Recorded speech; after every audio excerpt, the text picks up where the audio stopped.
Road, రైలు ప్రయాణాలు common గా చేస్తూ ఉంటాం. అయితే విమానం ఎక్కడం కూడా కొన్ని సందర్భాల్లో జరుగుతుంది. కొందరైతే అసలు విమానం జోలికే వెళ్లరు.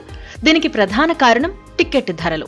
ఓ వ్యక్తి విమానం ఎక్కాలంటే తక్కువలో తక్కువ 3,000 రూపాయలైనా ఛార్జ్ ఉంటుంది. కాబట్టి పేద ప్రజలు విమాన ప్రయాణాల జోలికి వెళ్లరు. అయితే అందరికీ విమాన ప్రయాణాన్ని చేరువ చేయాలి అనే లక్ష్యంతో కేంద్ర ప్రభుత్వం ఉడాన్ అనే అద్భుతమైన స్కీమ్ అమలు చేస్తూ వస్తోంది. ప్రాంతీయ విమాన సర్వీసులను ప్రోత్సహించడంతో పాటు సాధారణ ప్రజలు కూడా విమాన ప్రయాణం చేసేలా ఈ పథకం రూపొందించారు. ఈ ఉడాన్ పథకాన్ని 2016 అక్టోబర్ 21వ తేదీన అమల్లోకి తీసుకొచ్చింది కేంద్ర ప్రభుత్వం. దీనివల్ల దేశంలోని పలు నగరాలకు విమాన టికెట్ల రేట్లు భారీగా తగ్గాయి.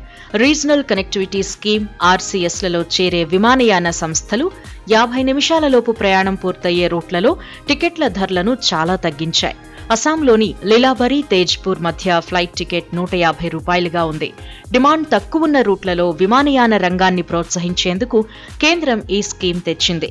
ట్రావెల్ పోర్టల్ ఎక్సిగో ప్రకారం లీలాబరి, తేజ్పూర్ లాంటి చౌకైన విమాన రూట్స్ మన దేశంలో దాదాపు 22 ఉన్నాయి. అలయన్స్ ఎయిర్లైన్స్ 150 రూపాయలకే లీలాబరి, తేజ్పూర్ విమాన టికెట్ అందిస్తోంది. అస్సాంలోని లీలాబరి నుంచి తేజ్పూర్ నగరాల మధ్య అలయన్స్ ఎయిర్లైన్స్ కేవలం 50 రూపాయలకే విమానంలో ప్రయాణించే అవకాశం కల్పిస్తోంది.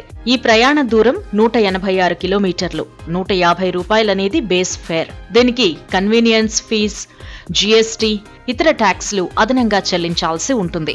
ఇవన్నీ కలిపి మరో 325 రూపాయలవుతాయి. దీంతో మొత్తం ఛార్జ్ 475 రూపాయలవుతుంది.